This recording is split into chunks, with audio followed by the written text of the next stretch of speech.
परमात्मा क्या है? परमात्मा संधि विच्छेद करके अर्थ करने में तो गलत ही अर्थ आएगा। परमात्मा परमात्मा ये कोई ठीक ठाक अर्थ नहीं। हमारी नजर में जो हमारी मति कहती है, परमात्मा का मतलब श्रेष्ठ, परमात्मा का मतलब जिनसे सब प्रकट हुए, परमात्मा का मतलब जिसने पूरी दुनिया बनाई, और परमात्मा का मतलब ये जितनी जीवात्मा इस दुनिया में है उसके ही सब अंशज हैं, और उसका जो जनक है वही परमात्मा है। कौन परमात्मा? रचा है सृष्टि को जिस प्रभु ने, वही ये सृष्टि चला रही। हम हैं आत्मा, हम और आप हैं आत्मा। कोई तुमसे पूछे परिचय बताओ तुम्हारा नाम क्या है, तो हम लोग अपना झट से नाम बता देते, हमारा नाम धीरेन्द्र है, हमारा नाम ये है, हमारा नाम चंगीलाल है, हमारा नाम मंगीलाल है, हमारा नाम टिल्लू गुरु है।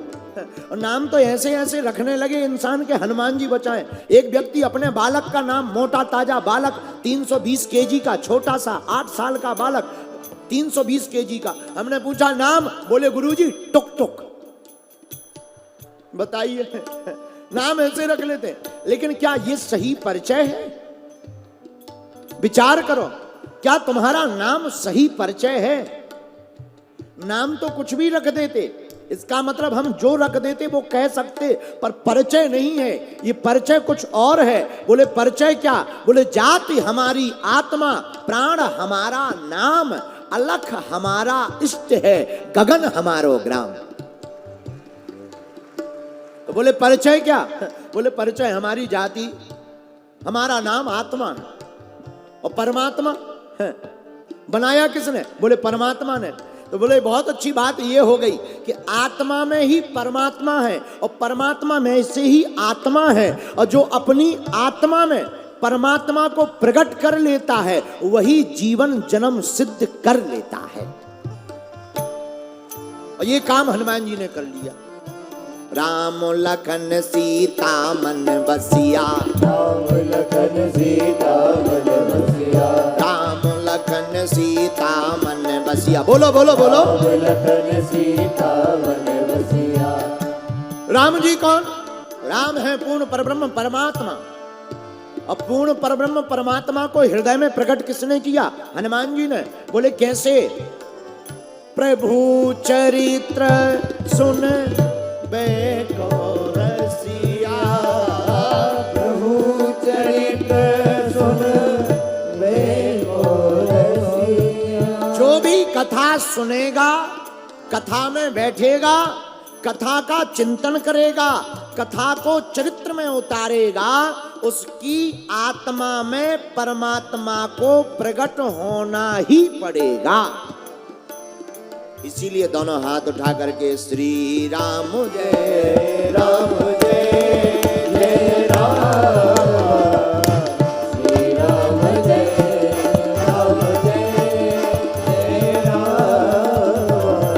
श्री राम जय राम जय जय राम, श्री राम जय राम जय जय राम, श्री राम जय राम जय जय राम, श्री राम जय राम जय जय राम, श्री राम जय राम जय जय राम। आहा। कल से हम लोग आत्मज्ञान, कल हमने चर्चा की थी ज्ञान पर और आत्मज्ञान पर। दूसरों को जान लेना ज्ञान है, खुद को जान लेना आत्मज्ञान है। लेकिन आज हमने इसी कथा से के संबंध में एक सूत्र पकड़ा। आज हम लोग चर्चा करेंगे आत्मा पर और परमात्मा पर। आज का प्रश्न है आत्मा क्या है, परमात्मा क्या है, और कथा का फल क्या है। हनुमान जी इतनी कथा सुनते, उसका फल क्या है? हमसे कोई पूछे गुरुजी कथा का फल बताओ, तो भैया कथा का फल सींग पूंछ नहीं निकलते, सींग नहीं निकलते, पूंछ नहीं निकलती। फिर कथा का फल क्या है? कथा सुनकर तुम्हें दूसरी कथा सुनने का मन हो जाए, यही कथा का फल है। हमारे कान भगवान की कथा सुनने के लिए हर समय ललायत रहें, यही कथा का फल है। कथा का फल तो कथा ही हो सकती और कुछ नहीं हो। ऐसे समझो,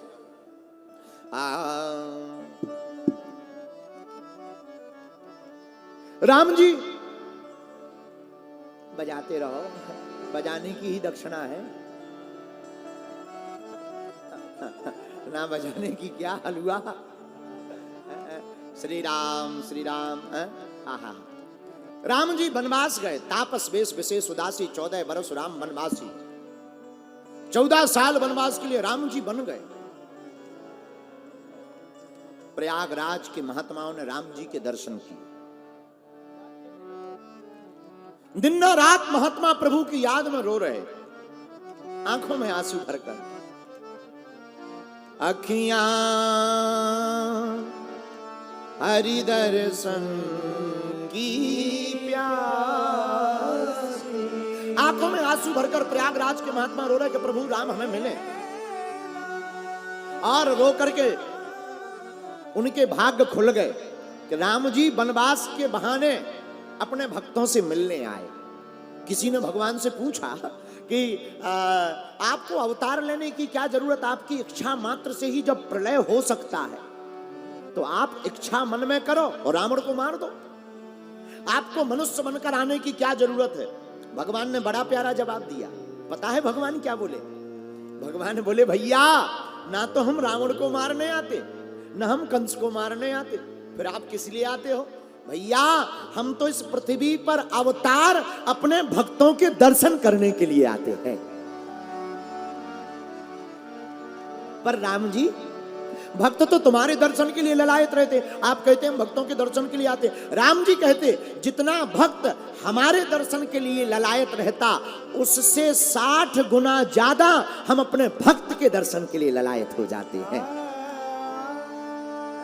कितना अच्छा भाव, कितनी अद्भुत बात। इसलिए मेरे प्रिय जनों, मेरे महाराष्ट्र के लोगों, मेरे परिवार के सदस्यों, अगर तुम कथा में एक पग परमात्मा से मिलने के लिए चलोगे, मेरा परमात्मा 1000 कदम दौड़कर तुम्हें गले लगा लेगा। प्रयागराज में प्रभु श्री राम के दर्शन प्रयागराज के महात्माओं ने किए। महात्माओं ने प्रभु श्री राम के दर्शन करके कहा, धन्य है, आज हमारी तपस्या का फल हमें प्राप्त हो गया। बोले क्या? बोले तपस्या का फल प्रभु श्री राम के दर्शन हो गए। लेकिन जब राम जी चले गए तो महात्मा मन में विचार करने लगे कि हमने तप किया, हमने जप किया, हमने यज्ञ किया, हमने दान किया, हम सन्यासी, वैरागी, जोगी, जपी, तपी, महर्षि बने, तो हमको प्रभु श्री राम के दर्शन मिले। अरे तपस्या का फल प्रभु श्री राम के दर्शन है, तो श्री राम के दर्शन का फल क्या है? अगर तपस्या का फल प्रभु श्री राम के दर्शन है तो राम के दर्शन का फल क्या है? लेकिन उसी समय जब भरत जी राम से मिलने के लिए प्रयागराज आए और भरत की आंखों में राम के लिए वह अश्रु धारा को देखा और आर्तनाद स्वर को जब रो करके भरत जी प्रयागराज में खड़े होकर कहते राम, उस कारुणिक स्वर को सुनकर महात्मा गदगद हो गए और सब महात्मा आंखों में आंसू भरकर भरत जी को देखकर कहने लगे, भैया तपस्या का फल अगर राम के दर्शन है तो राम के दर्शन का फल महात्मा भरत के दर्शन है।